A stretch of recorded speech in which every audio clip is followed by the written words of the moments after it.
Another day in the office, Kevo! Woo! Yeah! Hey guys, Stan It's Live. We're out here in the New York Harbor. And we're teaming up with the folks from the Billion Oyster Project out on Governor's Island. And we're gonna be learning how oysters are used not as a food, but as a tool to reintroduce structure, habitat, and also clean the waters around the city. So we're gonna go meet up with them and plant some oysters. And plant some oysters?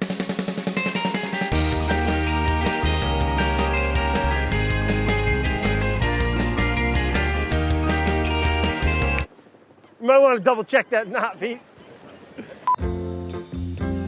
All right, Pete, so, we're in Governor's Island, which is this beautiful little time capsule of New York City.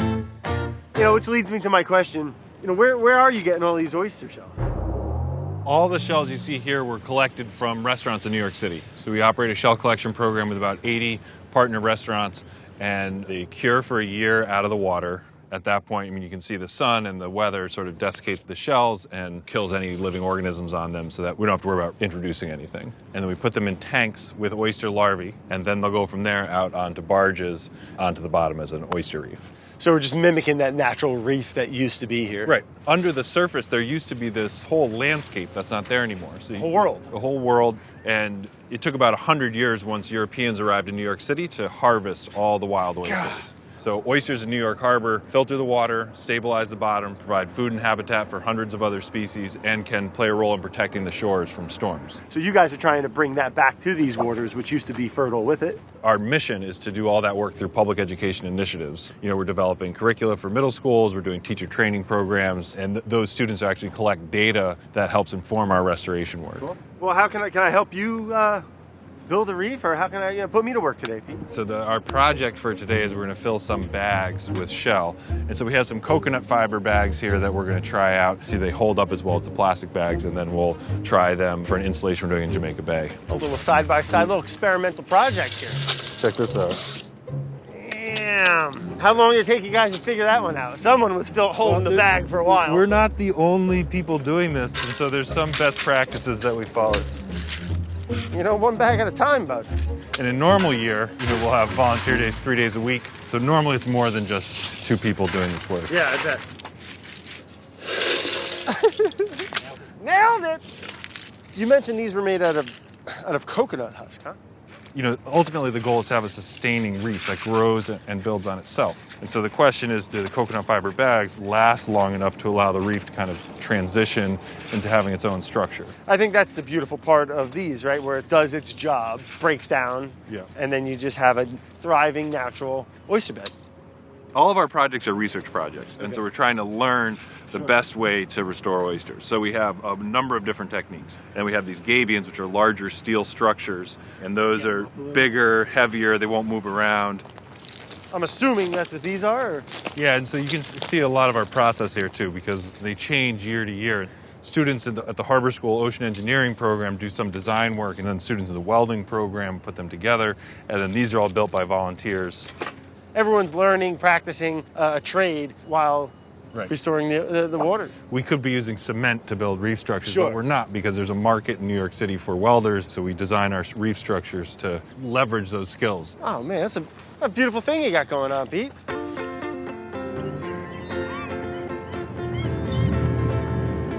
Get the lavender. It's so pretty, it smells so good too. All right, Pete, so we're down here at the pier here at your dock over by your facility. What do you guys do here? We call this our eco dock, and it's a multi-use floating dock. And when we moved this in and filled it with oysters, it became the largest population of oysters in New York Harbor in 100 years. Wow. And it's interesting, if you scuba dive here in the cove and swim towards the oysters, you can watch the water get clearer and clearer the closer you get to the oysters hanging into the dock. From this giant filtration system you guys installed? Exactly. Under all these grates are oysters, and we can actually pick up one of the trays. All right, cool. You just want to grab it like I am, just grab the little bars. It's pretty good at pinching fingers, and just set it down right here. And this is pretty typical, right? All the trash, every time it rains in New York, all the trash gets pushed off the street into the water. Just push the garbage by me. Here, I'll clean this. Just gonna pull them up, huh? So how old are these oysters, if you had to guess? Just a couple months. So these are the shells that you had curing in that lot that we were in. And then this is what grows on them, little oysters. Little oysters. And in a year, the shell will look Take like over. a ball. You won't be able to see the post shell anymore. You know, they haven't been in the water that long, Right. but every square inch of the tray is covered in living things. This is a species of tunicate, called golden star tunicate, and there's these sea grapes, right? Yeah, you're creating a structure, right? And that's the foundation for life. Yeah, the trees in the forest. Because like what, without the structure on the bottom, what's down there? It's just mud. It's just flat and Dead. featureless, so there's nowhere to hide, nothing to eat. Just You know? dead. But then you put an oyster reef down and come back just in a couple weeks, and that same spot there'll be thousands of mud snails, little mud crabs, green crabs, blue crabs, Oh, wow. you know, sometimes horseshoe crabs. That's amazing. So how many you got down there on this dock? This system can hold about 500,000 big oysters, Right. and you know, many times that very small oysters. Wow, it's amazing. One way we work with schools is to provide them with one of these cages at a site near their school, and then there's a whole 6th through 8th grade science curriculum that goes along with it. I'm finding, I mean, there's all types of little critters on here. Found a little snail, So this is actually an oyster drill. oyster drill. Yep, they drill holes in the top of the shell and then melt the meat with sulfuric acid and suck out the juice. Good God, like a horror movie. And then they suck out the liquid oyster. Yeah. Delicious. So it's a lot like what we looked at Sure. down on the dock.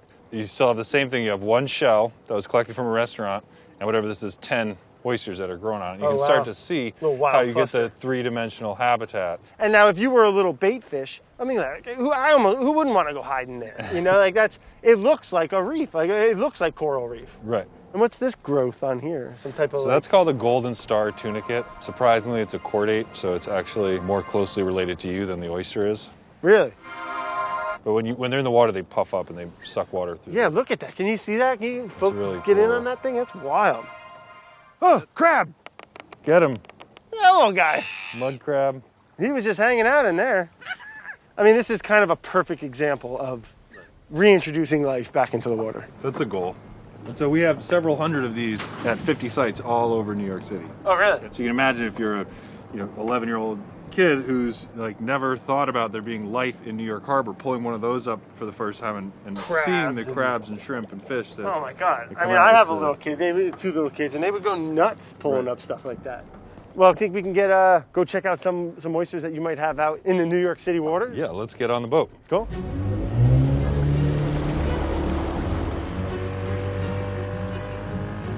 Such a cool way to see the city. Well, and you realize, look at how vulnerable the city is to the water. Barely out of the water. Soccer ball.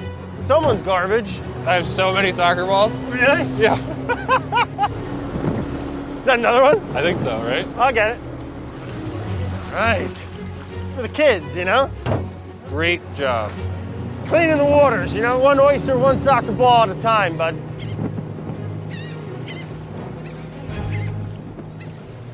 We have an oyster nursery back up in here, but this is a combined sewer overflow pipe. So there's 430 all around the city that overflow rainwater and untreated household wastewater out into the harbor every time it rains. And so that pipe alone averages 660 million gallons of untreated household wastewater every year. In the summer, it gets real weird in here. Like there's like bizarre colors and just like bacteria and other stuff growing. It's pretty gross. See how weird the water looks? Yeah, it does have a chalkiness. And this is like very mild chalky water. Like it gets bad. like, looks like a milkshake. It's disgusting. We first put this oyster nursery in here to see whether or not the oysters could survive. Sure. So the oysters in the Really? nursery here not only survive, but their offspring or offspring from other repopulate. oysters are attaching to these bulkheads here. Oh, amazing work. See right there, there's a bunch Yeah, of if you can see, there's little white oysters that... There's a bunch of them. Yep, there's a ton of them. So the larvae spread out just like what you guys do back at your facility. Yep. And they look and they find this wall, and that's what they anchored onto. Right. Beautiful. The Navy Yard had done a study and determined this barge basin to be sort of lifeless. So we were allowed to put the nursery in here. And what happened is they've created this whole ecosystem in here. Yeah, I noticed you got some buoys set up, and what do you got going on over here? What are we doing? It's different from a reef site because the oysters are growing off the bottom. Because of the low dissolved oxygen, the oysters won't survive on the bottom. I tell you what, though, pretty decent clarity. That's what they do. They're removing particles from the water and helping to clarify the water. and we pull them out in August and September, every tray has a blue crab this big in it. Really? And there's blackfish and shrimp just like flying out of the cages. This was probably extremely fertile waters, fishing grounds. There was probably crabs and lobsters, fish everywhere. This used to be Wallabout Creek, which went right up into Clinton Hills. So this would have been all shallows and salt marsh, totally full of animals. You know, I can close my eyes and we can picture how it once was. And then you open your eyes and we're in the middle of New York City. There's shipping containers. I mean, we're in the Navy, the Brooklyn Navy yards, right? So on top of when it rains, there's all this human waste. You know, you're also combating 200 years of commercial runoff, right? The oysters can't compete with the combined sewer overflowing into the harbor. But the more people who realize that there actually is this important ecosystem here that we can restore, right, that's the real impact the oysters are going to have on the water. It's right, building a constituency for the harbor, you know, of people who don't think it's acceptable to right, pour raw sewage into your, you know, on your resource. It takes a city to rebuild a harbor. Right. You know, that should be on your guys' on your T-shirt, man, because there's no more truth to it than that. The more people who know about it, the more people who care and help out, the better chance we have of being successful. And I mean, not only do we need to because we have to, but I mean, doesn't it seem like a much nicer place to live too? Like if this was beautiful, if I could bring my kid here, catch a fish, or go crabbing, you know, like or go swimming, that sounds amazing. You know, I've seen pods of dolphins in New York Harbor. I've seen giant flocks of gannet, you know, huge schools of menhaden, whale, seals. All that stuff still exists in the harbor, and if we just give it a little bit of a chance and like help it out a little bit, it wants to come back, and it will come back, but we can't just, you know, ignore it and use it as a system of waste conveyance. You know, it's never going to look like it did 400 years ago. Right. That type of abundance doesn't exist anywhere on Earth anymore because it's been removed by people, but we can get New York Harbor back to a coexisting to a place where you're going over the you know, Manhattan Bridge on the train and you look out and you see, you know, a giant flock of terns eating bait fish. Like that's not out of the question. Right. And it just takes a little bit of just needs a little help. Well, let's go tool around the city a bit. Yeah, let's go check out the water. Oh, you gotta get the guy waving, dude. Sorry, Kev. So, Kara, we lost Kevin. All right, Pete, you know, before we go, I have to ask. You know, it sounds. I'd like to believe I could maybe guess it, but like, why Billion Oyster Project? Where'd you come up with the name? So originally, we created Billion Oyster Project as Billion Oysters NYC, as the aquatic analog of Million Trees NYC, okay. Oh, to cool. You know, have a big public-private partnership to restore New York Harbor. But a billion live oysters would filter the standing volume of the upper bay, would process that volume once every 3 days, so that sounds nice. Oh, wow. A billion oysters, that's what it would take. How many have you guys done? About 45 million. Oh, wow, no kidding. We have only 955 million to go. Job security. Do you think you'll hit it one day? I think we'll definitely get there. We have a new facility that can produce 100 million oysters a year that we put into play this past spring. But it's not supposed to be easy, you know. So the idea of a billion oysters is supposed to be hard. It's supposed to be ambitious. It's supposed to be meaningful, outstanding target, and it's going to take everybody working together to make that happen. I love it. Well, good, man. I hope to contribute, and I ain't kidding. I want to come down with the kids and fill some bags one day when you guys are running volunteer. Sounds great. See you on Governor's Island.